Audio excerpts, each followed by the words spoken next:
Idea ये है कि अरहर के बाद गेहूं आ जाए हुँ, या ऐसी किस्में हों, अरहर के बाद सरसों की किस्में आ जाएं हुँ, या अरहर के बाद चना और अरहर के बाद आलू आ जाए। हुँ, तो इससे क्या होगा, दो फसलें लेते बनेगा और हुँ, किसान की आय बढ़ेगी क्योंकि क्रॉपिंग इंटेंसिटी बढ़ेगी। 120 दिन की अवधि है, एक हाँ। साथ पकती है, सिंक्रोनाइज्ड मैच्योरिटी है अच्छा। और कंबाइन द्वारा ये कट जाती है और इसकी दाल क्वालिटी बहुत ही अच्छी है। पूसा जवाहर अरहर ड्वार्फ 22-1 हुँ, ये बहुत छोटी बौनी किस्म की किस्म है हुँ। और इसमें 84 सेंटीमीटर प्लांट हाइट है जो 1 मीटर से कम है।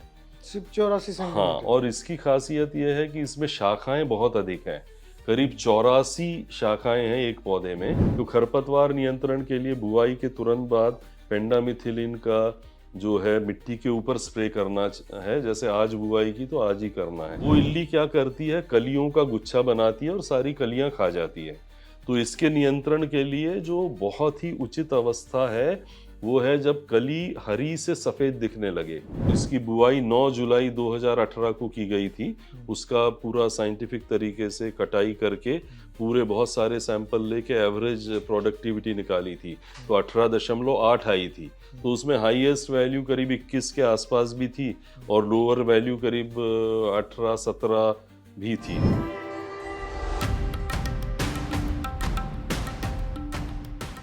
फसल जो बिना खाद के भी मिट्टी को उपजाऊ बना देती है, एक ऐसी फसल जिसको फर्टिलाइज़र फैक्ट्री बोलते हैं और एक ऐसी दाल जो हर थाली की शान होती है।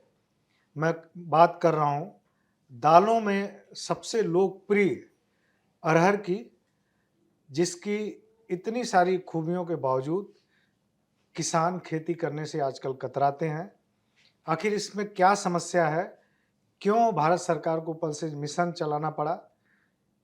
ये एक बड़ा गंभीर मुद्दा है और मुद्दा इसलिए है बड़ा क्योंकि हम करीब-करीब टोटल दालों का जो इम्पोर्ट है करीब-करीब 50,000 करोड़ रुपए पहुँचने वाले हैं। तो हम इसकी इकोनॉमिक्स पे आज बात नहीं करेंगे, आज इसके साइंटिफिक पहलुओं पे बात करेंगे कि आखिर चैलेंजेज़ इसके क्या-क्या हैं, किसानों को कैसे सही जानकारी पहुँचेगी और कैसे इसकी खेती बढ़ेगी, इसका प्रोडक्शन बढ़ेगा और हम दालों के मामले में आत्मनिर्भर होंगे। तो इस बारे में बातचीत करने के लिए आज हमारे साथ एक खास मेहमान है। पूसा में जो दिल्ली में पूसा है, उसमें प्रिंसिपल साइंटिस्ट हैं डॉक्टर आर.एस. राजे। डॉक्टर नमस्कार। राजे साहब मूल रूप से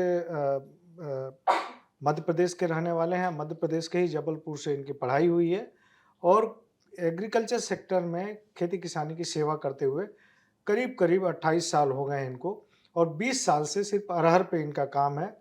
तो डॉक्टर साहब हमारे स्टूडियो में नमस्कार। आने के लिए बहुत-बहुत स्वागत है आपका। Thank you. अ, अरहर में जो हमने देखा कि बहुत सारी खूबी है, ख़ास तौर पे जो हम अंधाधुंध यूरिया का इस्तेमाल करते हैं, उसके साइड इफ़ेक्ट भी बहुत हैं। अभी हमने खेत बचाओ अभियान चलाया हुँ। है इन्हीं सब मुद्दों को लेकर के। सरकार बहुत संजीदा है इस मुद्दे को लेकर के कि कैसे यूरिया का बहुत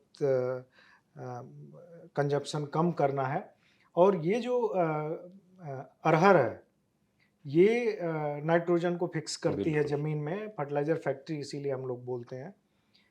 इसके बावजूद क्यों किसान जो है थोड़ा इससे मुँह भंग हो रहा है?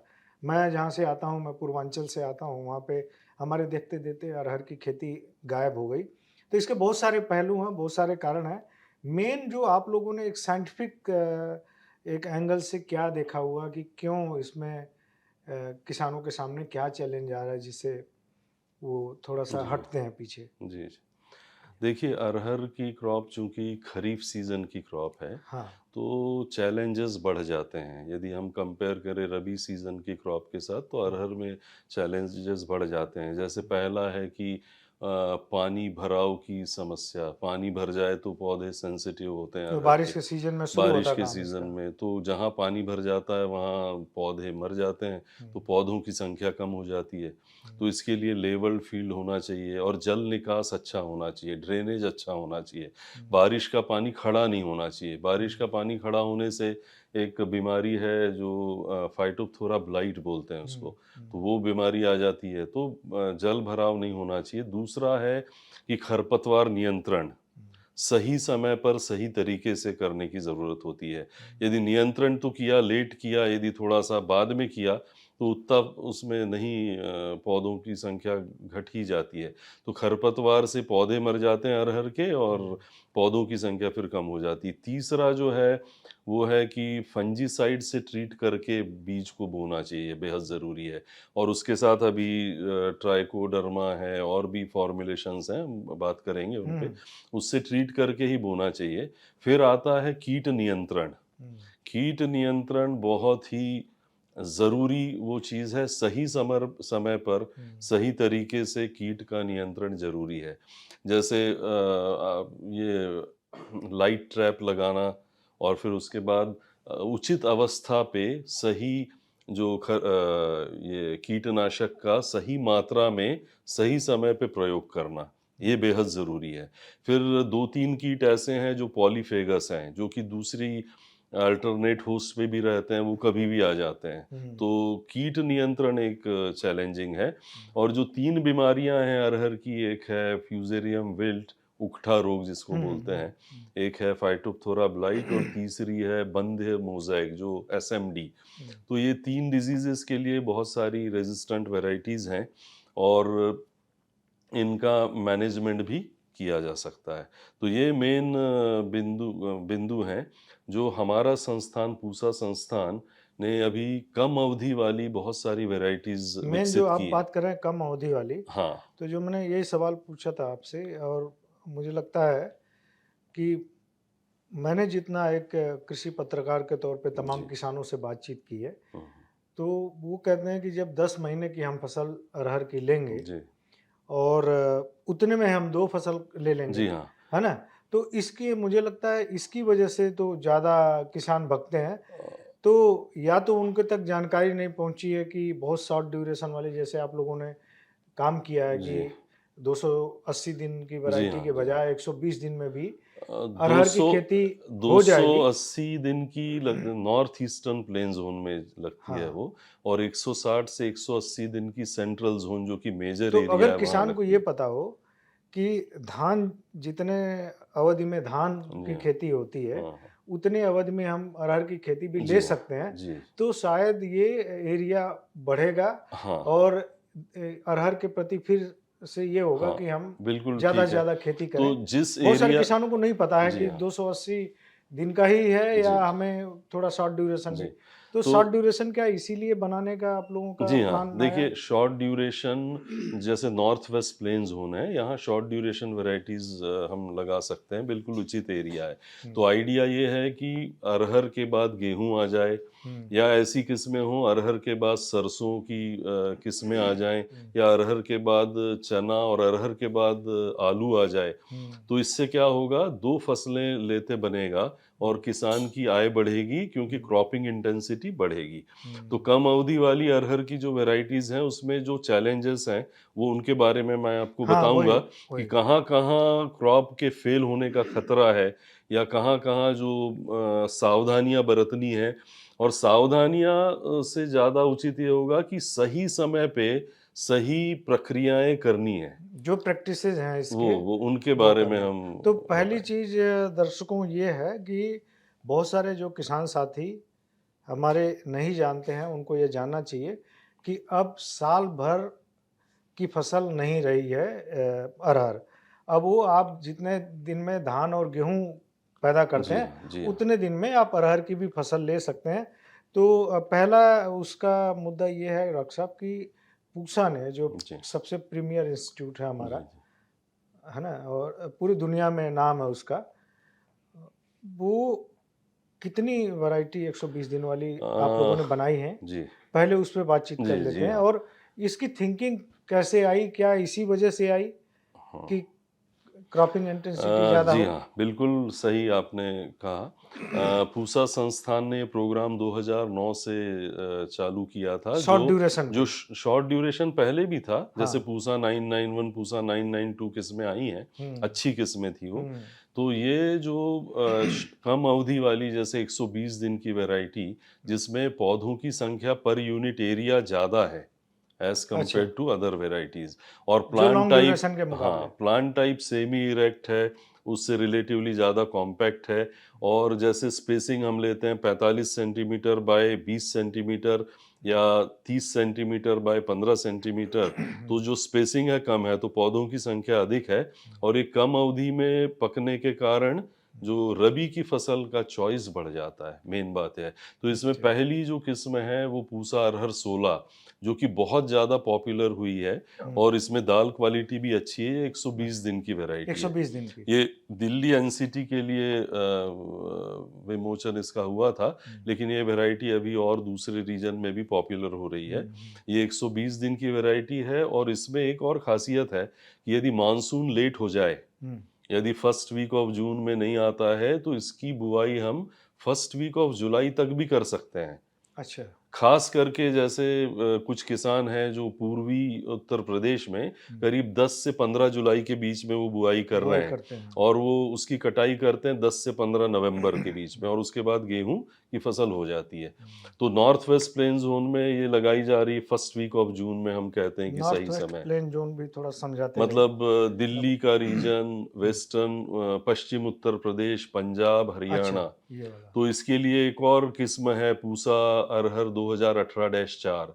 ये अच्छा, पूरे नॉर्थ वेस्ट प्लेन ये भी जोन के 120 लिए। दिन की है। नहीं, ये 140 दिन की है। अच्छा, ये 140 दिन। मोटे दाने की है। मैं आपको अच्छा, पूरी वैरायटीज उसी क्रम में बता रहा हूँ। तो पूसा 16 से पहले शुरू करते हैं जी, डॉक्टर साहब। पूसा 16 पूसा 120। 16 कब बनी हमारी?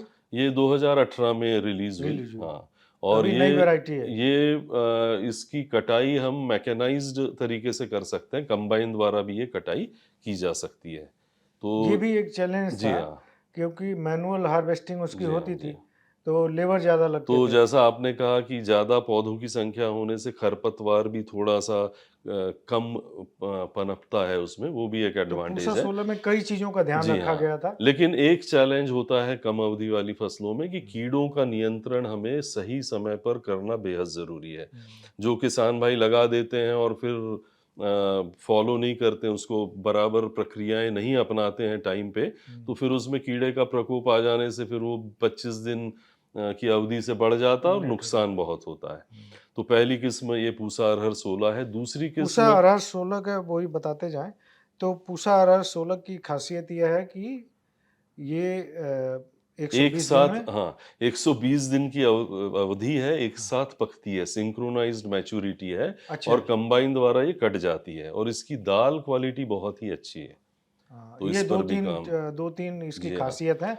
और और ये जो दोनों तीनों खासियत हैं, जी, ये काफ़ी सालों से किसान इसको फेस जी कर हाँ। रहे थे, इसका चैलेंज। और जो आपने कहा कि इसके कटाई के बाद गेहूँ और सरसों की कुछ किस्में, आलू और चना भी लिया जा लिया सकता जा है। सकता है तो इसकी कटाई क्रॉपिंग में। इंटेंसिटी बढ़ेगी तो किसान की आमदनी भी बढ़ने का ये स्कोप है 15 इसमें। नवंबर तक हो जाती है। यदि फर्स्ट वीक ऑफ जून में हम बोते हैं दिल्ली और वेस्टर्न यूपी में, तो हाँ, फर्स्ट वीक ऑफ अक्टूबर में ये मैच्योर हो जाती है। तो अच्छा। उसके बाद आप रबी की फसलें लगा सकते हैं। और फिर तो आपको कम से कम ये भी हो गया कि नाइट्रोजन फिक्स मिला धरती बिल्कुल, में। बिल्कुल। तो वो भी एक सॉइल हेल्थ भी इम्प्रूव होती है। इम्प्रूव हो गई है। अरहर लगाने से ऑर्गेनिक मैटर का एडिशन होता है बिल्कुल, बिल्कुल। और ओवरऑल सॉइल हेल्थ का इम्प्रूवमेंट होता है। दूसरी वैरायटी पूसा अरहर 2017-1। हुँ, ये 2021-22 में विमोचित हुई थी।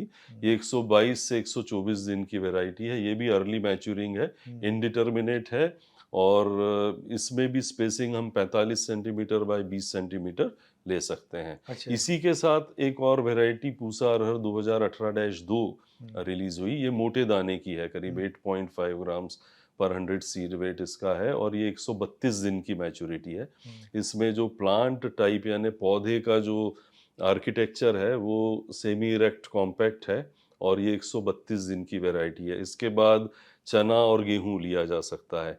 एक इसके बाद जो वैरायटी हुई है पूरे नॉर्थ वेस्ट प्लेन जोन के लिए, वो है पूसा अरहर 2018-4। नॉर्थ वेस्ट प्लेन ज़ोन में आपका। अ, पंजाब, हरियाणा, वेस्टर्न यूपी, अच्छा, दिल्ली स्टेट, अच्छा ये इसी सब ज़ोन का। रीजन आता है। हाँ, तो ये मोटे दाने की है वैरायटी और क्या नाम है? 140 पूसा अरहर 2018-4। अच्छा, तो कब रिलीज़ हुई है? ये हुई है 2023-24 में। और अच्छा, इसकी अभी जो, बहुत नई है। हाँ, इसकी जो खासियत है ये सेमी इरेक्ट प्लांट टाइप है और दाना इसका मोटा है और इसकी कटाई के बाद गेहूं की किस्में ली जा ली सकती जा हैं। सकती है। तो जो हम कहते हैं कितने दिन की अरहर है? गेहूं का फसल चक्र, कितने दिन का है? ये 140 दिन की है, अच्छा, ये मतलब भी कोई बहुत ज़्यादा 135 नहीं से है, 140 कोई दिन की, बहुत जी ज़्यादा हाँ। नहीं है अभी। और इसका दाना अच्छा मोटा है और ये पूरे नॉर्थ वेस्ट प्लेन जोन के लिए रिकमेंडेड है। रिकमेंडेड है। इसके बाद एक हाइब्रिड है जो पूसा संस्थान का दलहनी फसलों का पहला हाइब्रिड है, पूसा अरहर अच्छा, हाइब्रिड ये जो 5। पहले आप बता रहे थे हाइब्रिड नहीं ये है? किस्में हैं। अच्छा, ये किस्म तो है। हाइब्रिड उसके बाद रिलीज हुआ, हुँ, पूसा अरहर हाइब्रिड 5 हुँ, और पूसा अरहर यमुना भी उसको पहले कहते हैं। तो हुँ, ये हाइब्रिड 140 दिन का है हुँ। और इसमें जो रोगों के प्रतिरोधकता भी इसमें पाई गई AICRP ट्रायल्स में। और ये भी अरहर गेहूं के फसल चक्र के लिए उपयुक्त है, मतलब ये भी अर्ली मैच्योरिंग है जो कम कितने अवधि कितने वाला। दिन की है? ये 140 दिन का अच्छा, है, ये भी जो अर्ली है। जैसे जून के प्रथम सप्ताह में बुआई करेंगे हुँ, तो ये नवंबर में पक आराम से जाएगा। हार्वेस्ट हाँ, कर लेंगे। और इसके बाद ये गेहूं, इसके मैनुअल हार्वेस्टिंग है या मैकेनिकल? ये मैन्युअल हार्वेस्टिंग है मैनुअल है। क्योंकि इसमें जो कतार से कतार की दूरी करीब 75 सेंटीमीटर है, कतारों के बीच की दूरी, और हुँ, पौधे से पौधे की दूरी 30 सेंटीमीटर है। हुँ, तो पौधा काफ़ी हेट्रोटिक है, काफ़ी मतलब हेल्दी होता है। हुँ। तो उसको कटाई फिर उतनी मैकेनाइज्ड तरीके से, मैकेनाइज़्ड नहीं है। क्योंकि तने की गर्थ बहुत ज़्यादा हो जाती है हुँ, इसमें। हुँ, हुँ। लेकिन इस हाइब्रिड की खासियत है कि इसमें प्राइमरी सेकेंडरी ब्रांचेस जो प्रमुख और जो उसके बाद शाखाएं निकलती हैं उसमें भी फलियां लगती हैं कम अवधि में। हुँ, और इसमें इंटरनोड जो डिस्टेंस है वो बहुत छोटा है। अच्छा। और पॉड जो फलियों का के गुच्छे में फलियों की संख्या है वो भी अधिक है।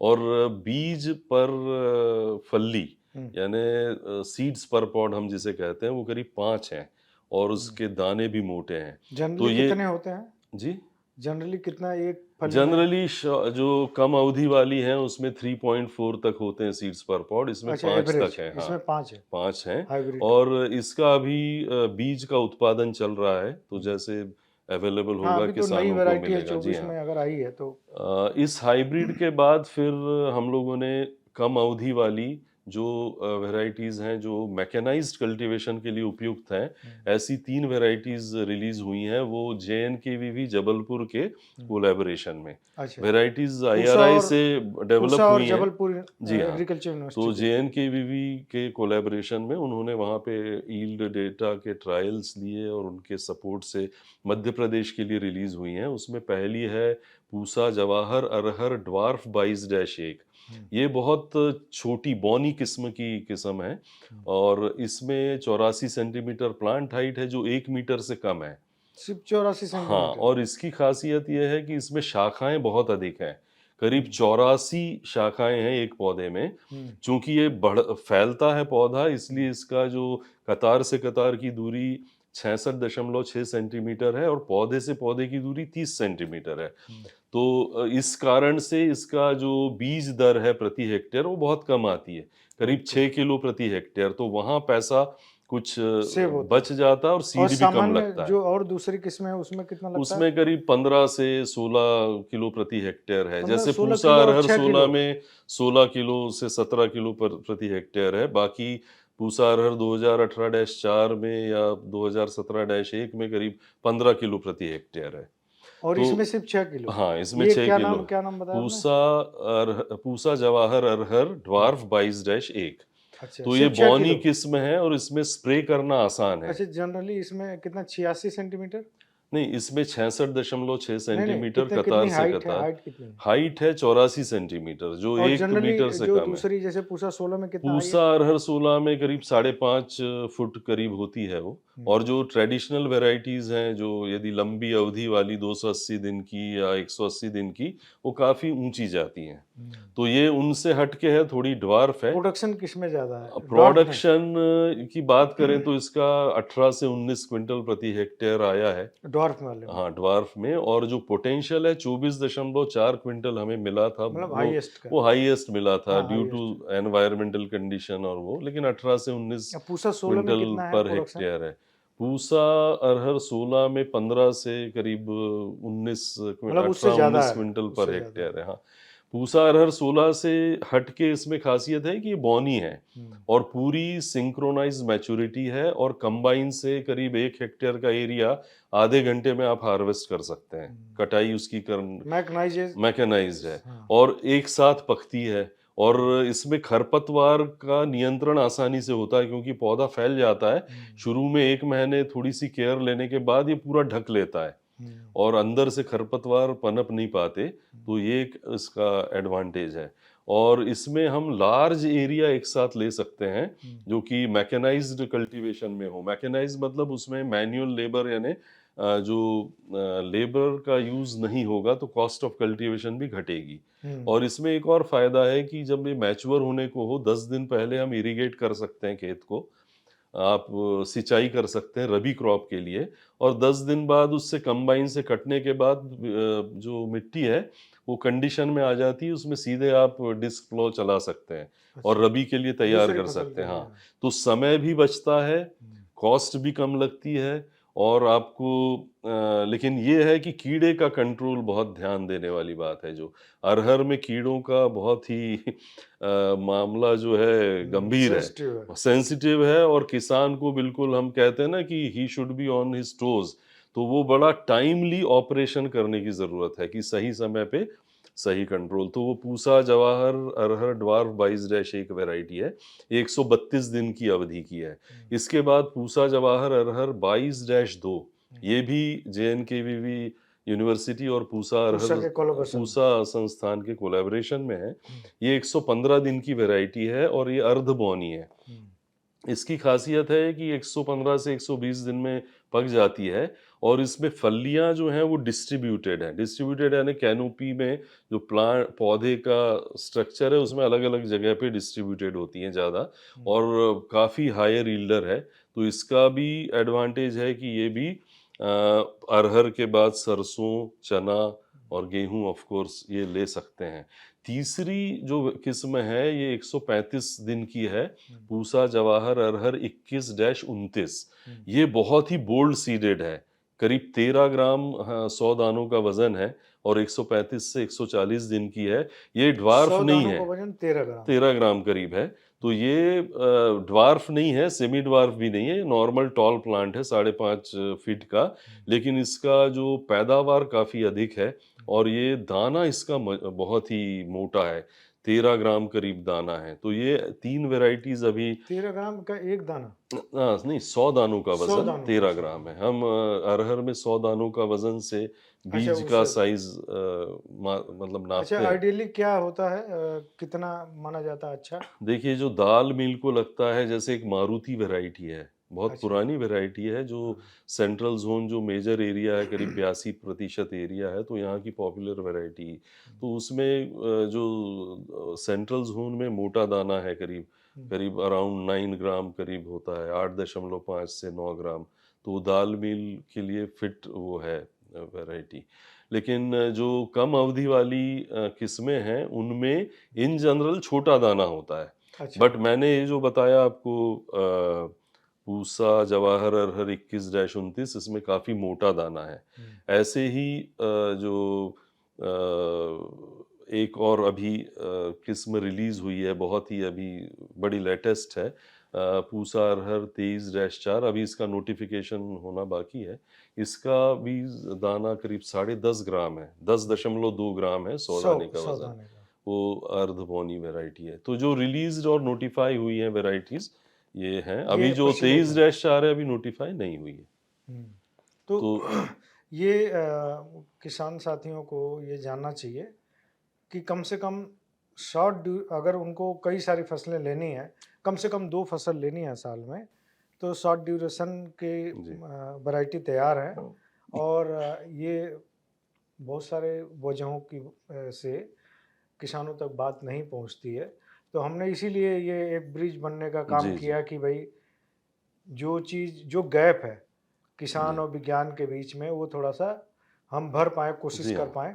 तो जो लोग सिर्फ़ इस वजह से दलहन की ख़ास तौर पे अरहर की खेती नहीं करते हैं कि 1 साल कौन इंतजार करेगा, उसमें बीच में 2-3 हम फसलें ले लेंगे। जी हाँ, जी हाँ। उन लोगों को जो डॉक्टर साहब ने बताई कि जो 120 से 135-40 दिन के बीच की है जो वैरायटी है उसको आजमा सकते हैं।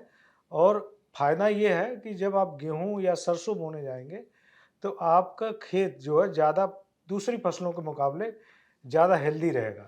हाँ, ये हेल्दी ये ब्रांड। एक आपका ख़ास फ़ायदा है, क्योंकि अरहर जो है वो एनवायरनमेंट में जो नाइट्रोजन है उसको फिक्स करती है, जी इसीलिए हाँ। उसको हम फर्टिलाइज़र फैक्ट्री के तौर पे हम बोलते हैं और लोकप्रिय है।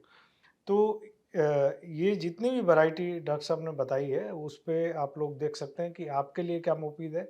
आपके यहाँ अगर लेबर है, लेबर उपलब्ध है तो आप कौन-सी फसल लगाएँ। अगर लेबर की कमी है तो जो मैकेनाइज़्ड जी। हार्वेस्टिंग है, जिसमें डॉक्टर साहब ने बताया कि आधे घंटे में बहुत सारा एरिया आप हार्वेस्ट कर हाँ सकते जी। हैं।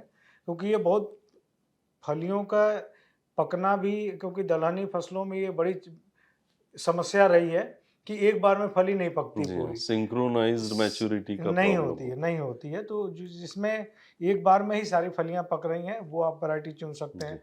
आपको लगता है कि डॉट वैरायटी लेना है, तो वो चुन सकते हैं। जी, जो भी आपको मुफ़ीद लगता है, उसको ले सकते हैं। तो एक डॉक्टर साहब ये इसमें इस पे आगे बढ़ते हैं। आपने कई सारी अभी वैरायटी की बात बताई जी। और ये भी बताया कि कई सारे जो नॉर्मल वैरायटी हैं, उसमें 15 क्विंटल प्रति प्रति हेक्टेयर ना? हाँ, प्रति 15 किलो प्रति हेक्टेयर का दर लगती है, सीड रेट, हाँ, सीड बीज रेट का, दर। बीज दर का। हाँ, और जो डॉर्फ वाली वैरायटी है ड्वार्फ उसमें 6 वैरायटी है, में बहुत कम है। बहुत कम है। तो जी, आपकी बचत पहले दिन से ही शुरू हो जी जाती है। हाँ, बुआई से तो आपको वो तय करना है। और हम कोशिश ये भी करेंगे कि वीडियो के अलावा खबर भी लिख के हम आपको बता देंगे, आपको अगर उसमें चाहिए। जी हाँ, और उसके फ़ोटोग्राफ्स दिखा हाँ, सकते उसमें हैं। भी हम दे देंगे कि जी, क्या आपको जो भी आपके पैरामीटर पे फिट बैठता है जी हाँ। उसको करिए। और इस चिंता को कम से कम छोड़ दीजिए कि साल भर आपको इंतज़ार करना है। हाँ, मतलब उनको रबी में यदि सरसों लेना है तो 115 से 120 दिन की बिल्कुल, वैरायटी, बिल्कुल। यदि रबी में गेहूँ लेना है तो फिर 132, 135 से 140 दिन की वैरायटी और फिर रबी में ठीक चना रहेगी। लेना है तो उस हाँ, हिसाब से उस आप कर हिसाब से लीजिए। हम उसको मतलब कर लीजिए। वैरायटी को चयन कर सकते हैं हाँ, उस बिल्कुल। किस्म का। ये जो अरहर है ये समझिए कि चने के बाद जो दूसरी सबसे बड़ी फसल है जी हाँ। भारत की, ये डॉक्टर साहब इसका ओरिजिन इंडिया ही है, भारत ही है। भारत ही है। Primary centre of origin Bharat Bharat है। है, उसके बाद लेकिन ये उधर भी काफ़ी लोकप्रिय है अफ्रीकन कंट्रीज़ में। हाँ, अफ्रीका उसका secondary centre of secondary origin है। सेंटर है हाँ, ना, यहीं से गई हाँ। होगी वो किसी समय। जी हाँ। तो ये है कि ज़्यादा से ज़्यादा लगाइए, अच्छा दाम भी सरकार दे रही है। और अब तो नेफेड में है कि सहकारिता मंत्रालय ने कहा कि आप रजिस्टर्ड कराइए। आप अगर उस क्वालिटी पे मीट करते हैं उस क्वालिटी को तो आपके 100% प्रिक्योरमेंट होगी। अरहर को लेकर के तो जी। सरकार संजीदा है, कर रही है। और डॉक्टर साहब एक समस्या इसमें जो आपने बताई कि इसमें कीटों की बहुत समस्या है। जी हाँ, जी हाँ। तो कौन सी ऐसी वैरायटी जो नई आप लोगों ने बनाई है जो कीटों के प्रति प्रतिरोधी है और अ, कौन-कौन रोगों के प्रति प्रतिरोधी जी, किसमें बनी है? जी। इस पे बात कर लेते हैं। हाँ, थोड़ा-सा हम शुरू से 1-2 बिंदु मैं हाँ, बताना बिल्कुल, बिल्कुल, चाहूँगा, बिल्कुल। फिर कीटों पे आते हैं। जी, जी। पहले सबसे जो किसान भाई ऐसा खेत चयन करें हुँ। कि जहाँ पानी नहीं भरता हो, हाँ, करना जिसमें क्या है इसके लिए कि नुकसान ना हो जी आपका। हाँ, जी, तो खेत का समतल होना ज़रूरी है और ऐसे खेत चुनें जो उसकी हाइट ज़्यादा हो, लो लाइंग पानी या आराम से निकल हाँ, जाए। पानी वर्षा का रुकना नहीं चाहिए हुँ, और इमीडिएटली तुरंत ही निकलना चाहिए। पानी खड़ा नहीं होना चाहिए खेत में, हुँ। वो ज़रूरी है और वो गर्मी में डीप प्लोइंग उसको गहरी जुताई करके और लेवलिंग करना ज़रूरी है। अगर लेज़र लेवलिंग हो तो हाँ, और बहुत अच्छा। अच्छी बात है हुँ, और ड्रेनेज के लिए उपाय करने ज़रूरी हैं। फिर हुँ, बीज का उपचारण करना बेहद ज़रूरी है, जो फंजीसाइड के साथ हुँ। और जो ट्राइकोडर्मा है और राइज़ोबियम, पीएसबी, केएसबी और सल्फर सॉल्युबलाइजिंग बैक्टीरिया कंसोर्शियम ये है, इसके साथ करेंगे, तो ये बहुत अच्छी बात है। ये करना तो ज़रूरी है। रोग कम लगने की हाँ, संभावना रहेगी। रोग भी और बायोलॉजिकल नाइट्रोजन फिक्सेशन का भी है। अच्छा, तो इसमें जो राइज़ोबियम से तो वैसे ही। हाँ, इसमें 1 ग्राम बेविस्टिन और 1 ग्राम कार्बेंडेज़िम हुँ, का को मिला के करीब 1 ग्राम प्रति किलो बीज की दर से इस फंजीसाइड का ट्रीटमेंट करना ही चाहिए। बीज बुआई के बाद फिर दूसरा जो आता है, बीज की बुआई कतार में करना है। तो हर एक किस्म के कतार से कतार की दूरी निश्चित है, जो टेस्ट करके सही पाई गई है वो बताते हैं। जो साइंटिफिक हाँ, जो एविडेंस है उसका। हाँ, तो हर एक किस्म की जो स्पेसिंग है कतार से कतार की और पौधे से पौधे की दूरी वो जो बताई गई उसी में करें और लाइन सोइंग करें, कतार में सोइंग करें, उसको छिड़काव से नहीं करें।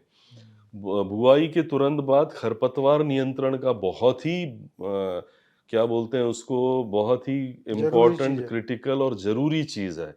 तो खरपतवार नियंत्रण के लिए बुआई के तुरंत बाद पेंडामिथिलिन का जो है मिट्टी के ऊपर स्प्रे करना है। जैसे आज बुआई की तो आज ही करना है। करीब 0.75 kilo per hectare AI per hectare की दर से करीब 4 से 5 ml प्रति लीटर का स्प्रे मिट्टी के ऊपर करना है पेंडामिथिलिन का। तो आज बुआई की है तो आज ही करना है। इसके फिर 12, 13 या 15 से 20 दिन के बाद यदि खरपतवार है चौड़े पत्ते की तो एक इमिज़ाथापायर है, वो करीब 100 ग्राम प्रति हेक्टेयर के हिसाब से एआई के प्रति हेक्टेयर के हिसाब से करना है। तो 0.2 ग्राम पर लीटर पानी की दर से उसका जो है वो स्प्रे करेंगे। और यदि सकरी पत्ती वाले वीड हैं तो उसके लिए एक है क्विज़ेलोफॉप इथाइल। ये तो विटिसाइड है। क्विज़ेलोफॉप इथाइल भी एक विटिसाइड है। वीडिसाइड है। इसका भी करीब 100 ग्राम एआई प्रति हेक्टेयर के हिसाब से, मतलब 0.2 ग्राम पर लीटर पानी के हिसाब से स्प्रे करके किया जा सकता है यदि ज़रूरत हो तो। तो सबसे अच्छा, इम्पोर्टेंट अगर है। ये कोई ये जो केमिकल ये विटिसाइड है, अगर कोई जी, नहीं करना हाँ, चाहे नहीं करना तो चाहे, उसकी जगह क्या दूसरा कोई देखिए, विकल्प है? हाँ, क्या विकल्प तौर है तरीका है उसका? पेंडामिथिलिन का स्प्रे ज़रूर करें बुआई के बाद। उससे 15 दिन के बाद यदि खरपतवार है तो आप आदमी लगा के, मैनुअल मैनुअली, लेबर हाँ, लगा निकलना। के कसौले से या खुरपी से लगा के जो बची खरपतवार वो कर सकते हैं 15 से 20 दिन के बाद।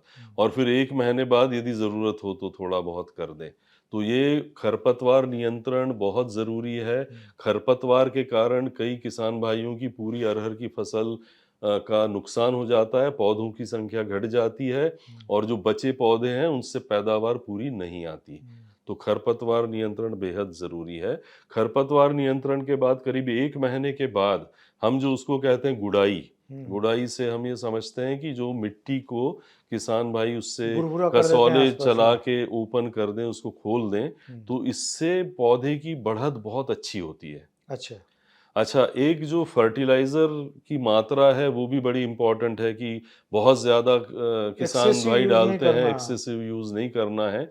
जैसे 20 kilo nitrogen, 40 kilo phosphorus, 20 kilo potash और 20 किलो सल्फर, ये रिकमेंडेड है, लेकिन हमें रिकमेंडेड पूरी नहीं डालनी है, हमें खाद उतनी ही डालनी है जितनी सॉइल टेस्टिंग रिपोर्ट के आधार पर सॉइल हेल्थ बनती कार्ड है। के हिसाब से। जी हाँ, उसी हिसाब से हमें डालनी डालना। है, ज़्यादा कतई नहीं डालनी है खाद।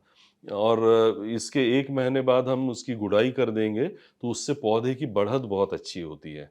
अब ये कम अवधि वाली जो किस्में हैं, जैसे पूसा अरहर 16 है, इसमें कली दिख जाती है 45वें दिन। जैसे बुआई के 45 दिन बाद हरे कली रंग आ, की, आ, आ जाती है। पहले कली हरे रंग की रहती है, हाँ। फिर उसमें से जो पेटल्स बोलते हैं हम, पंखुड़ियाँ दिखती हैं तो सफ़ेद होती है। तो वो बहुत ही महत्वपूर्ण अवस्था है। उस अवस्था में एक कीड़ा होता है मरूका विट्रियाटा, जो कि इल्ली है। वो अच्छा। इल्ली क्या करती है, कलियों का गुच्छा बनाती है और सारी कलियां खा जाती है। तो इसके नियंत्रण के लिए जो बहुत ही उचित अवस्था है, वो है जब कली हरी से सफ़ेद दिखने लगे। तो अच्छा। पहला कीटनाशक का स्प्रे उसमें ज़रूरी है। तो ये कीटनाशक का स्प्रे तभी करें जब आपको लाइट ट्रैप में उसकी तितलियाँ मिलें और इल्ली अलग-अलग ज़रा-सी छोटी बारीक पत्ते पे मिलती है और पत्ते को वो मोड़ देती है, जैसे पान में मोड़ते हैं ना पत्ता, तो ऐसा पत्ता फ़ोल्ड हो जाता फोल्ड है हो जाता और है। वो ज़रा-सी छोटी-सी इल्ली उसके अंदर रहती है, जो कि अपना जाल बुनती है और पत्ते को मोड़ देती है। और कलियों का गुच्छा बना के दिन में उसके अंदर रहती है और रात को निकल के पूरी कलियां खा जाती है और बहुत नुकसान होता है इससे। तो इस कीड़े की रोकथाम के लिए जब कलियां हरी हों और सफ़ेद जब दिखने लगें, तो उस समय पहला स्प्रे क्लोरेंथ्रा नीलीप्रोल का 0.5 ml प्रति लीटर के हिसाब से आप करें। यदि लाइट ट्रैप में उसकी तितलियां मिले या फेरोमोन ट्रैप में आपको मिलती हैं तो फिर ज़रूर करना चाहिए पहला स्प्रे। इसके 6 दिन के बाद एक दूसरा कीड़ा आता है जिसको वो ब्लिस्टर बीटल हम कहते हैं, जो काला अच्छा। बड़ा रहता है, उसपे लाल धब्बे होते हैं, जो भौरा कह देते हैं हम हिंदी हम्म। में उसको कि भौरा। तो ये क्या करता है कि जब फूल खिल जाते हैं तब उनको पूरा खा जाता है। फूल को खा जाता है। हाँ, पूरे फूलों को खा लेगा तो फल्ली बनेगी नहीं। और ये सवेरे के टाइम और शाम के टाइम ज़्यादा लगता है। हम्म। तो किसान भाई तब इसका स्प्रे करें जब सुबह या शाम। सवेरे अर्ली मॉर्निंग में सवेरे करें, और डेल्टामेथ्रिन 1 ml प्रति लीटर के हिसाब से, और भी कई इंसेक्टिसाइड है रिकमेंडेड, तो उचित इंसेक्टिसाइड का उचित मात्रा में स्प्रे करें। और ये जो इंसेक्टिसाइड, चूंकि ये खरीफ सीजन की क्रॉप है, तो इसमें स्टिकर अवश्य डालें, और मौसम के पूर्वानुमान को देखते हुए ताकि वो करीब चिपक जाए। हाँ, करीब 4 घंटे का, जब बारिश नहीं है उसके बाद स्प्रे करने के बाद ऐसा समय चुनें कि 4 घंटे बारिश उसमें ना हो। ऐसा ना हो कि आप स्प्रे करें जी और हाँ, धुल और जाए, वो धुल बारिश जाए। हो। तो पहला स्प्रे जब कली हरी से सफ़ेद हुई, वो बहुत ही महत्वपूर्ण बिंदु है ये अरहर के कल्टीवेशन में। इस समय 45 दिन बाद। बिल्कुल 45 दिन में वो कली आ जाती है पूसा अरहर 16 में, और वो सफ़ेद होने लगती है। तो जो थोड़ी ज़्यादा अवधि की किस्में हैं, जैसे 2018 पूसा अरहर 2018-2 और पूसा अरहर 2018-4, उसमें 7-8 दिन के बाद वो अवस्था आएगी। तो जब कली हरी से सफ़ेद दिखने लगे, तब पहला स्प्रे मरुका विट्रिएटा कीड़े के लिए, इल्ली के लिए ज़रूरी है, जो क्लोरेंथ्रानिलिप्रोल करीब 0.5 ml प्रति लीटर के हिसाब से स्प्रे करें, और उसमें स्टिकर ज़रूर मिला के करें। फिर उसके 6 दिन के बाद जब फूल खिलने लगते हैं तो ब्लिस्टर बीटल आता है, तो इसके लिए 1 ml डेल्टामेथ्रिन पर लीटर के हिसाब से स्प्रे कर देंगे। अब जो दूसरा स्प्रे 6 दिन के बाद किया, ये 51वें-52वें दिन है। अब इसके 6 दिन के बाद फिर आप देखें कि जो मरुका विट्रिएटा की इल्ली दोबारा है कि नहीं। हम्म। यदि है तो उसके 6 दिन के बाद, यानी 58वें दिन में या 59वें दिन में वो स्प्रे तीसरा ज़रूरी है तो ही करें। यदि ज़रूरी नहीं है तो बिल्कुल ना करें। तो ये तीसरा स्प्रे यदि इल्ली है तो ही करने की ज़रूरत है, कोई नहीं भी तो स्प्रे कोई, अगर इल्ली है तभी तभी कीड़ा है तो ही करना तो है, ही नहीं तो करना, नहीं नहीं करना नहीं है। करना। पैसे हमें खराब भी नहीं करने हैं और एनवायरनमेंट भी खराब नहीं करना है, हम्म। और हमारे खेत की हेल्थ भी खराब नहीं करनी है, अगर और है तभी। तभी करना है। और इसकी जो कीटनाशक की जो उचित मात्रा बताई गई है वही करना है, और ज्यादा नहीं पूरे, डालना। हाँ, ज्यादा भी नहीं करना। कई किसान भाई ज्यादा डाल के कर देते हैं, वो भी कि गलत है। शायद ज्यादा कंट्रोल हो जाए, हाँ, तो उससे हमारे नुकसान करता है। दानों में भी वो इंसेक्टिसाइड रह सकता है, और हेल्थ के लिए ठीक नहीं है। तो तीसरा स्प्रे यदि ज़रूरत है तो ही करना है। 58 दिन के बाद, फिर 6 दिन के बाद जब फल्ली बनने लगती है, तो ये तीसरा कीड़ा एक है, इसको बोलते हैं पॉड बग। ये भूरे रंग का होता है, शील्ड शेप्ड होता है।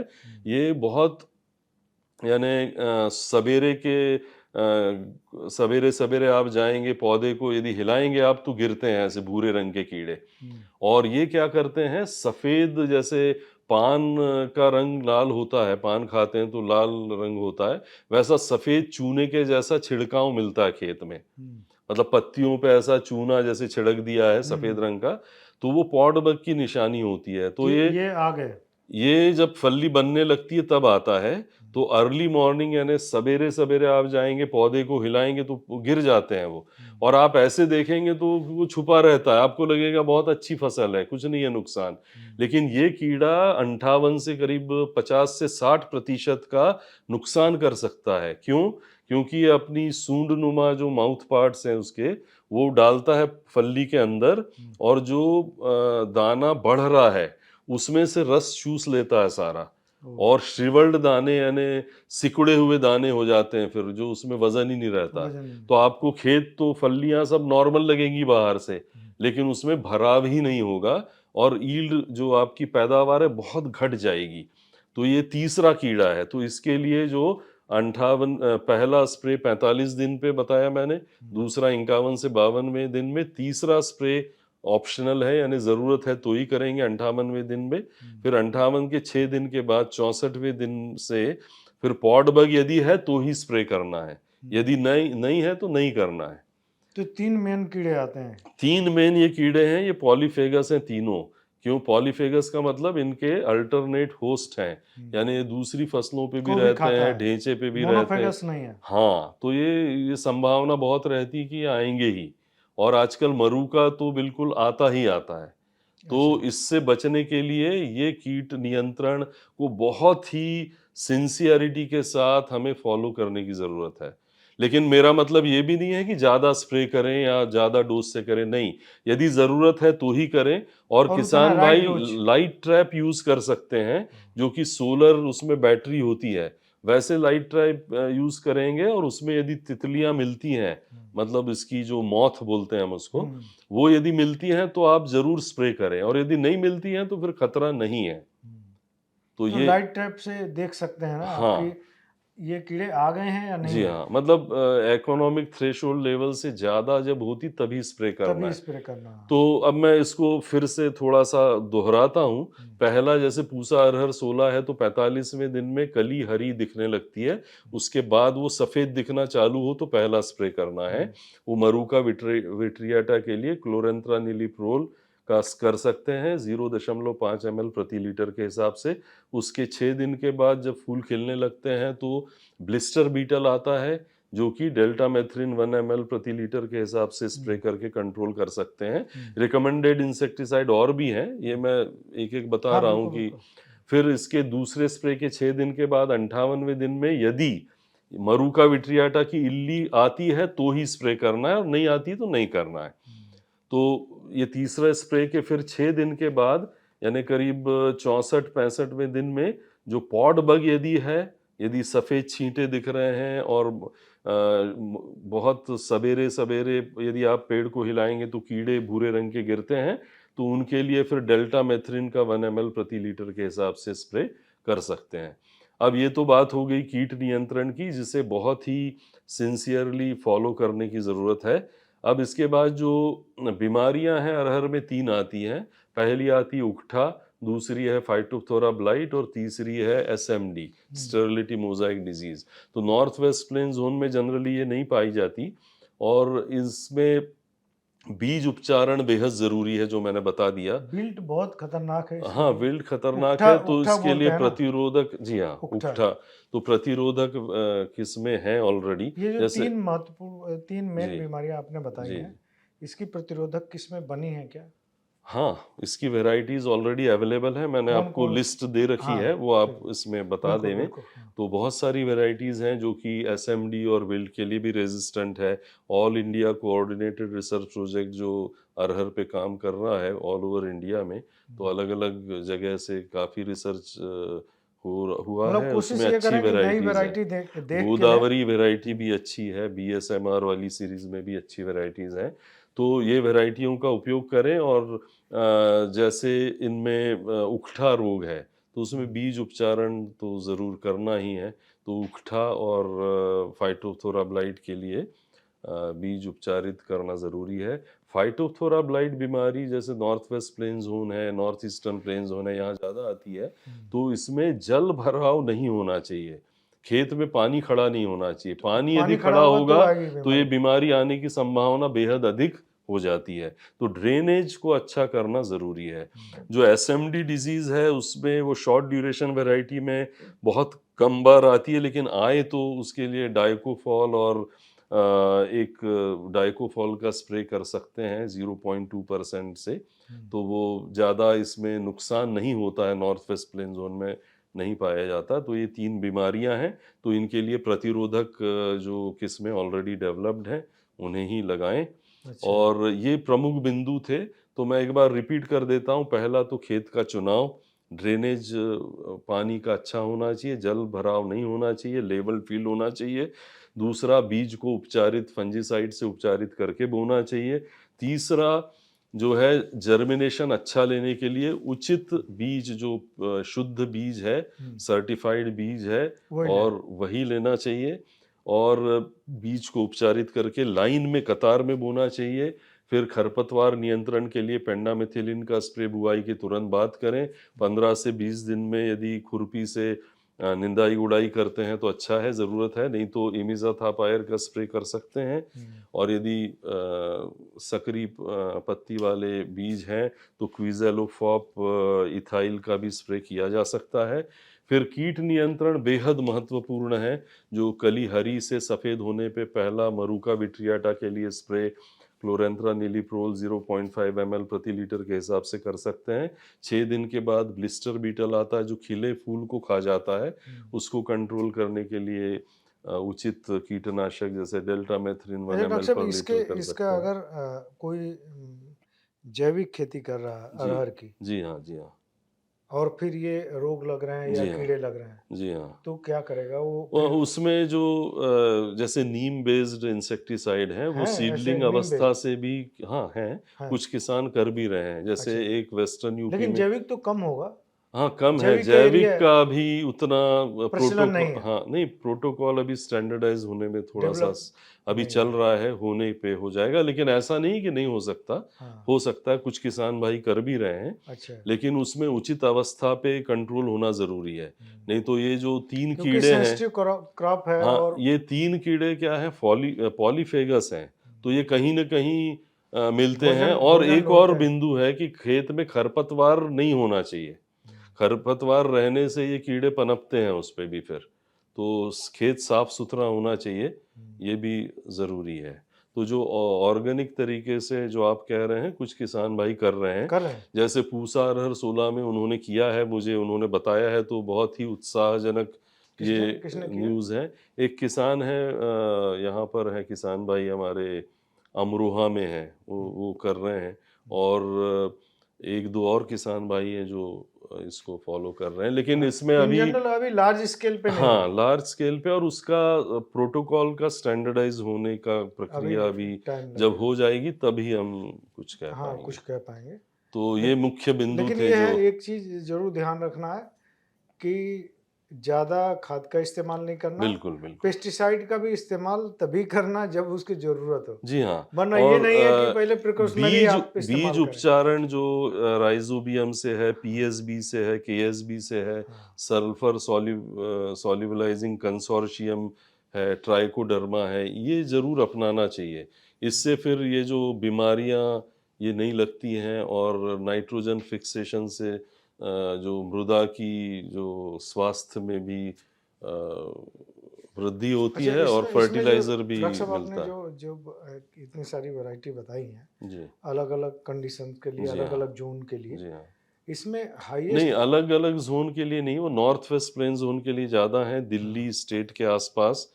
लेकिन जैसे पूसा अरहर 16 है, ये काफ़ी दूसरी जगह पे भी प्रचलित हो रही है, हुँ। पॉपुलर हो रही है। इसकी दाल क्वालिटी काफ़ी अच्छी है। अपने यहाँ जो है सबसे ज़्यादा प्रोडक्शन कौन-सी वैरायटी में है? अभी हाईएस्ट अभी प्रोडक्शन वैरायटी कौन-सी, अभी जो सबसे जिसको, ज़्यादा क्योंकि डिमांड इसका में है, इसका भी ध्यान रखते हैं किसान। जी हाँ, पूसा अरहर 16 की, जो पूसा की वैराइटीज़ हैं, हाँ, फिलहाल पूसा अरहर 16 की डिमांड ज़्यादा है। अच्छा, पूसा अरहर कितना 2000, प्रोडक्शन है पर हेक्टेयर?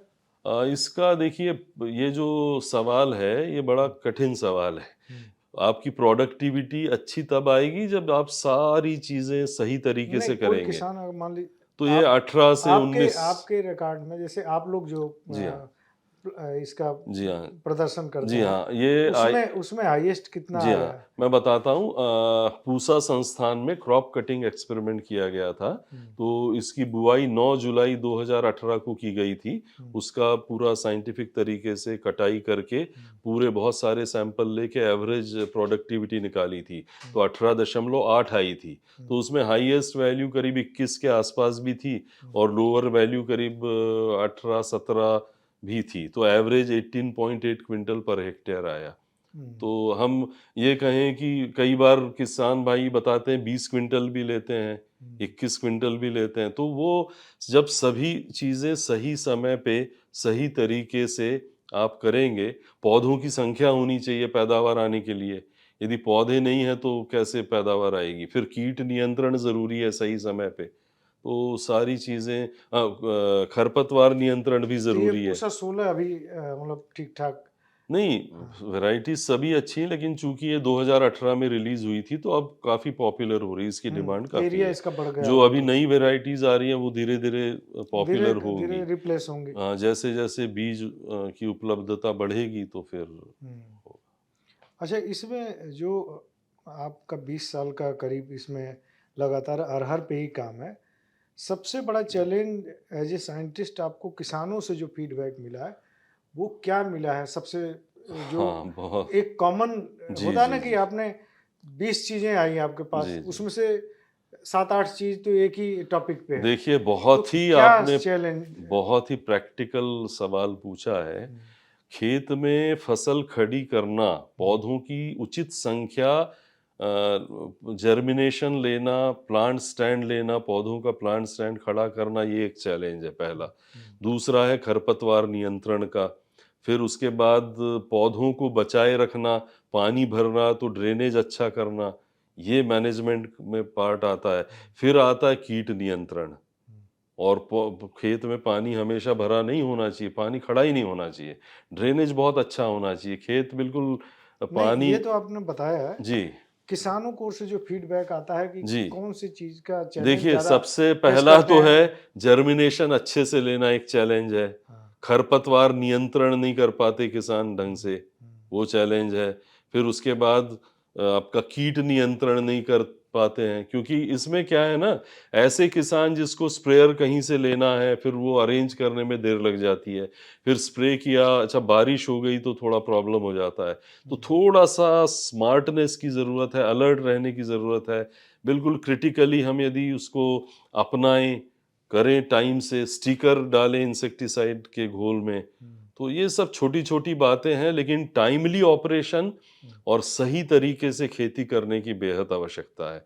क्योंकि ये खरीफ सीजन की क्रॉप है, बारिश के मौसम की मानसून क्रॉप का है। चक्कर में बहुत हाँ जी, वो भी एक, वो उसमें तो वैरी करती हैं इनहेरेंटली चीजें, हाँ। अरहर के साथ जुड़ा ही है। क्योंकि बारिश का पैटर्न पूरा जी चेंज हो गया। जी। महीने भर में जो तो बारिश होती है वो कई जगहों पे अब 2-3 दिन में जी बारिश होकर हाँ, खत्म हो जाती है। ये जो कम अवधि वाली किस्में, जैसे पूसा अरहर 16 है, यदि मानसून लेट हो गया मान लीजिए, तो हम यहाँ पे दिल्ली और एडजॉइनिंग रीजन में बोलते हैं कि जून के प्रथम सप्ताह में बुआई होनी चाहिए। यदि मानसून लेट हो गया तो जुलाई के प्रथम सप्ताह तक भी हम बुआई कर सकते हैं इसकी, और उससे पैदावार ज़्यादा नहीं घटती है। एक महीना लेट करके भी करीब 18 क्विंटल प्रति हेक्टेयर की पैदावार ली जा सकती है, चूंकि पौधों की संख्या प्रति हेक्टेयर ज़्यादा है इसमें। तो जो लेट बुआई से कई बार जो लंबी अवधि है, इससे 120 या 140 से लंबी अवधि वाली किस्में हैं, उनमें घट जाती है। तो यदि आप बुआई लेट करेंगे तो पैदावार घटती है अरहर में। हम्म। तो ये जो अर्ली मैच्योरिंग ये वैरायटी है, तमाम फसलों में यही है। नहीं, इनमें कम अवधि फसली वालों में कम अवधि वाली जो किस्में हैं, इनमें पैदावार कम घटती है, मेरा कहना है। हम्म, घटती तो है, बट जो कम अवधि वाली किस्में हैं, इनमें जो पैदावार घटती है वो कम है। हम्म, यानी करीब जुलाई में आप बुआई करेंगे तो भी 18 क्विंटल तक लिया है किसानों ने, और हमने क्रॉप कटिंग एक्सपेरिमेंट में वो पाया है, पूसा संस्थान में हम्म। जो एक्सपेरिमेंट अच्छा, है। आपने इधर का तो काफी सारा बताया है। जो मेन इसके रीजन है, जी हाँ। जो महाराष्ट्र, हाँ कर्नाटक, मध्य हाँ प्रदेश, हाँ। इसमें कौन कौन सी जो नई वैरायटी है जिसको जैसे रिप्लेस करने की गोदावरी, अभी जरूरत गोदावरी है? अभी जो एमएयू परभणी का जालना सेंटर है, हम्म, वहाँ से रिलीज हुई, बहुत अच्छी वैरायटी है उसका। गोदावरी। हाँ, गोदावरी वैरायटी ये है, कहाँ 180 महाराष्ट्र के लिए दिन की अच्छी है। है? हाँ, महाराष्ट्र। महाराष्ट्र के रीजन के लिए है। हाँ। और भी कई वैरायटीज हैं, जैसे मैंने जो लिस्ट आपको दी है, लंबी लिस्ट है। हम्म, और हमारे एआईसीआरपी का जो पीजीएनपी का कोऑर्डिनेटिंग सेंटर है, उन्होंने भी जो स्टेट वाइज वैरायटीज, जो लेटेस्ट वैरायटीज हैं, उनकी लिस्ट ऑलरेडी और ये अवेलेबल है। कोशिश क्या यही करनी चाहिए कि नई से नई वैरायटी ले आए? जी हाँ, नई से नई क्योंकि वैरायटी। कई बार धारणा ये और होती है हाँ, कि एक वैरायटी ने अच्छा रिजल्ट दिया नहीं नहीं तो नहीं, किसान उसी को नहीं, बोते देखिए, चला जाता है। किसानों को चाहिए कि उचित स्रोत से बीज लें, हम्म, और रिलीज्ड वैरायटी का बीज लें, सर्टिफाइड बीज लें।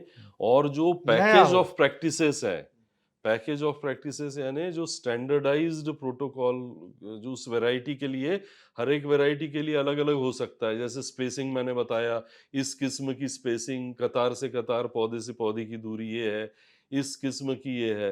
बुआई का समय वैरायटी का अलग अलग, वैरायटी का अलग अलग है। तो हर एक वैरायटी का एक जैसे आप, मतलब लकीर के फकीर होके नहीं कर सकते, हाँ, थोड़ा पैकेज अलग ऑफ रहना पड़ेगा। प्रैक्टिसेस हर किस्म के हिसाब से जो वैज्ञानिकों ने बनाई है, उसे ही फॉलो करना चाहिए, उसे अपनाना चाहिए बिल्कुल सिंसियरली। तब पैदावार हमारी जितना ज़्यादा आएगी, जितनी पोटेंशियल यील्ड है उसके बराबर हम उसके ले बराबर पाएंगे। होगी, है ना? तो ये बहुत ही महत्वपूर्ण है। और हर एक स्टेट के लिए, बहुत सारी स्टेट के लिए अलग अलग, रीजन के लिए जैसे जोन्स हैं।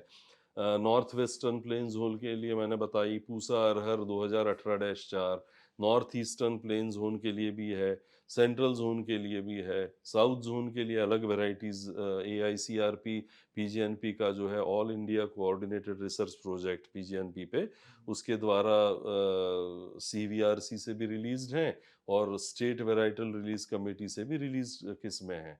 तो ये तो कोशिश सारी, ये करें कि नई वैरायटी लें जी और जो वैरायटी है उसका जो प्रोटोकॉल है बिल्कुल, उसको फॉलो करना है। बिल्कुल अच्छा, स्ट्रिक्टली, और इसमें बिल्कुल सिंसियरिटी से करें। मतलब ये मान लीजिए कि ये डिसिप्लिन बिल्कुल अपनाना ज़रूरी है कि उस वैरायटी के लिए क्या-क्या बताया गया है उसे उसी स्ट्रिक्टली उसी फॉलो उसी करें। उसको और दवा कोई सी भी जो डीलर दे देते हैं वो नहीं लें। जो रिकमेंडेड है उन्हें ही लें तो ज़्यादा ये अच्छा है। बहुत और बहुत मात्रा, इम्पोर्टेंट है। किसान भाई ज़्यादा लगा देते हैं कि ज़्यादा इंसेक्टिसाइड डालेंगे पर लीटर वाटर में तो अच्छा होगा, ऐसा कतई नहीं है। ज़्यादा इंसेक्टिसाइड या आपका वीडीसाइड ज़्यादा मात्रा में नहीं देना चाहिए, कतई नहीं देना चाहिए। उचित समय पे, उचित दर से और सही तरीके से उसे खेत सही में टाइम पे। सही टाइम पे, ये जी, बेहद ज़रूरी है। जी, और जी। अब जो किसान भाई जानते हैं, जो पढ़े लिखे हैं, वो अपने साथियों को भी प्रेरित अवेयर करें कर कि सकते इसे हैं। फॉलो करें। अच्छा डॉक्टर साहब, ये तो इसकी प्रोडक्शन से रिलेटेड, किसानों से रिलेटेड बात है। एक इसके हेल्थ से रिलेटेड मुद्दा है, कौन सी ऐसी वैरायटी है जिसमें प्रोटीन का परसेंटेज ज़्यादा है ना? क्योंकि ये मेजर तो प्रोटीन की वजह से, बिल्कुल बिल्कुल। क्योंकि कई सारी बायो फोर्टिफाइड भी आई होंगी। हाँ, नहीं अभी सारी जो अरहर की किस्में हैं लगभग 21-22% प्रोटीन उनमें रहता ही है। अच्छा। लेकिन दाल क्वालिटी जो पूसा संस्थान की किस्में हैं अरहर की, उसमें हमने पूसा अरहर 16 में जो दाल क्वालिटी है वो काफ़ी आउटस्टैंडिंग है। उसमें ऑर्गेनोलेप्टिक ट्रेट्स के लिए भी हमने स्टडी किया है और उसकी दाल क्वालिटी अच्छी है। कम अवधि में दाल प्रेशर कुकर में पकती है वो। और काफ़ी पूसा अरहर 16 की किसान भाइयों से जो फीडबैक मिल रहा है उसकी दाल काफ़ी उन्हें पसंद आ रही है।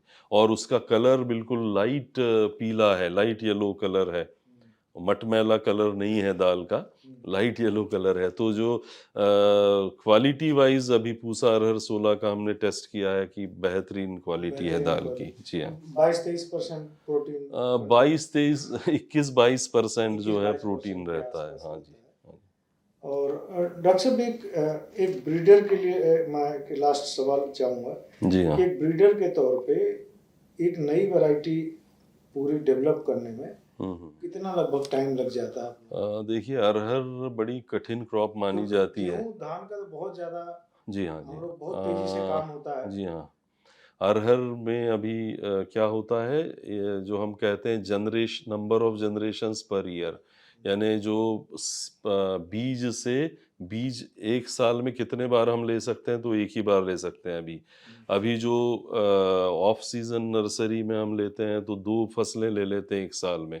तो फिर कम मतलब एक साल में 2 जनरेशन हम ले सकते हैं। ये चूंकि जो अरहर है ऑफन क्रॉस पॉलिनेटेड भी है और लंबी अवधि की है, तो एक साल में एक ही हम साइकिल पूरा कर पाते हैं। लेकिन अभी आर्टिफिशियली कंट्रोल्ड एनवायरनमेंट में, कंट्रोल्ड लाइट में, लाइट आवर्स कंट्रोल्ड रहते हैं, उसमें हम शॉर्ट ड्यूरेशन की 3 जनरेशन पर ईयर ले पाएंगे आने वाले समय में। और कुछ सेंटर्स में ये, जैसे पूसा संस्थान में फैसिलिटी डेवलप हो रही है अभी। तो तो आने वाले समय में 2 जनरेशन या 3 जनरेशन एक साल में ले पाएंगे तो कम अवधि लगेगी। लेकिन अभी फ़िलहाल प्रैक्टिकली जैसे 1 जनरेशन पर ईयर लेते हैं, तो कम से कम 6-7 साल वैरायटी बनाने में लगते हैं। जो हमारा AICRP प्रोजेक्ट है PGNP का, उसके तहत फिर 1, 2, 3 साल उसकी टेस्टिंग होती है और उसके बाद ही वो विमोचित होती है किस्म। तो हमारा बहुत अच्छा सिस्टम है ये, पूरी टेस्टिंग करने के बाद ही वैरायटी रिलीज अच्छा, होती है। पूसा जो आपका कैंपस है जी उसमें कितनी तरह की वैरायटी आप लोगों ने लगा रखी है, अगर किसी को आसपास के किसान को जी हाँ, जाना है देखने? जी हाँ। जैसे क्रॉप सीजन में आ सकते हैं, किसान मेले में भी किसान भाई आते हैं। और जब अरहर का भी मौसम है तो करीब सितंबर अक्टूबर में देखने लायक हो जाती है, तो सारी वैरायटी हम लोग डेमोन्स्ट्रेशन में लगाते हैं। और बीज उत्पादन भी पूसा संस्थान में होता है। शुद्ध बीज का क्वालिटी सीड उत्पादन, ये ब्रीडर बहुत सीड, जरूरी तो काम वो भी है। देख सकते हैं किसान। और डेमोन्स्ट्रेशन भी लगाए जाते हैं। पूसा में तो हाँ, और केवीकेज में भी डेमोन्स्ट्रेशन होते हैं और किसान भाइयों के खेत में भी लगाते हैं। हमारे यहाँ जो कैटेट है यूनिट, वो किसानों के यहाँ डेमोन्स्ट्रेशन, जो लेटेस्ट वैरायटीज़ हैं, वो किस्में हैं, करता है। उनका लगाते हैं किसान भाइयों के। तो डॉक्टर साहब ने कई सारे पहलुओं पे जानकारी दी, और सबसे जो इसमें जो मुझे महत्वपूर्ण बात लगती है एज ए कृषि पत्रकार, कि जो लॉन्ग ड्यूरेशन वाला जो डर है वो कम से कम उससे बाहर निकलना चाहिए। और कई सारी ऐसी वैरायटी हैं हाँ जो रोग प्रतिरोधी भी हैं। हाँ, लॉन्ग ड्यूरेशन का मैं भूल गया, क्षमा करें। एक पूसा अरहर 151 वैरायटी है, पूसा संस्थान की ही विकसित है। वो लॉन्ग ड्यूरेशन के लिए बहुत ही अच्छी वैरायटी है, जो नहीं, नॉर्थ ईस्टर्न जो प्लेन जोन के लॉन्ग लिए। ड्यूरेशन का एक डर जी किसान को रहता है कि हम उतने में 2-3 फसल ले लेंगे, हाँ हाँ हाँ, उससे बाहर निकलिए और कम से कम जो नई फसलें हैं, नई वैरायटी है, अभी हाँ, उस पे आ सकते हैं आप, जिसमें आप गेहूं भी ले सकते जी हैं, हाँ, जी हाँ, सरसों की खेती कर सकते हैं, आलू की कर सकते हैं। बिल्कुल। ये 3-4 चीजें जी कर सकते हैं और आपकी जो खेती होगी ज्यादा उर्वरा होगी। बिल्कुल। अभी ईस्टर्न यूपी में कुछ किसान भाई हैं जो पूसा अरहर 16 लगा रहे हैं। हालांकि वहाँ के लिए वैरायटी विकसित विमोचित नहीं है नहीं वो, है कोई। लेकिन उन्होंने जुलाई 10 से 15 के बीच में बुआई की, पिछले 2 साल से लगा रहे हैं। और 10 से 15 नवंबर में वो उसकी कटाई कर रहे हैं। तो एक बहुत महत्वपूर्ण बिंदु मैं भूल गया बताना, कि जब कम अवधि वाली हम लगाते हैं, बुआई करते हैं, तो हमें ये देखना चाहिए कि जब उसमें फूल खिलने का समय होता है, तब ज़्यादा बारिश का समय नहीं उससे कोइंसाइड करे। यानी जब फ्लावरिंग हो तो हेवी रेन्स वाला समय ना तब हो। नहीं आए। तो जो कम अवधि वाली किस्मों का बुआई का समय है, थोड़ा एडजस्ट करके देखने की ज़रूरत है अभी, जो कि रिसर्चेबल इशू है, लेकिन कुछ हमारे नहीं, पूर्वी अब उत्तर। उसमें भी डॉक्टर साहब क्या कर हाँ, सकते हैं, जब बारिश का पैटर्न इतना खराब हो चुका है, जी हाँ। पता भी नहीं लगता कि कब कितनी बारिश कहाँ हो जी जाएगी। हाँ, तो पूर्वी उत्तर प्रदेश के कुछ किसान भाई हैं, वो सक्सेसफुली लगा रहे हैं पूसा अरहर 16। वो 10 से 15 जुलाई में बुआई कर रहे हैं और 10 से 15 नवंबर में उसको काट रहे हैं। तो साथियों, उम्मीद है कि डॉक्टर साहब के जो बातें हैं उससे आप सीख लेंगे और नई वैरायटी पे जाएंगे और इसकी खेती बढ़ाएंगे। अच्छा दाम भी इसका मिल रहा है, और जो ये डर है कि आपको ज़्यादा इंतज़ार करना पड़ेगा इसके लिए, तो वो डर निकाल दीजिए। और जो बेस्ट प्रैक्टिस है, हर वैरायटी के अलग अलग प्रोटोकॉल हैं, जी उसको फॉलो करिए तो निश्चित तौर पे ये आपके लिए एक फ़ायदे का सौदा होगा। और आपकी खेती में नाइट्रोजन फिक्सेशन करती है, तो इसलिए और अच्छा जी है। आप गेहूँ, सरसों या जो आलू की फसल है वो भी इसमें ले सकते हैं। तो उम्मीद है ये कड़ी आपको पसंद आएगी। अगली कड़ी में किसी और शख्सियत के साथ बातचीत करेंगे, तब तक के लिए इजाज़त दीजिए। नमस्कार।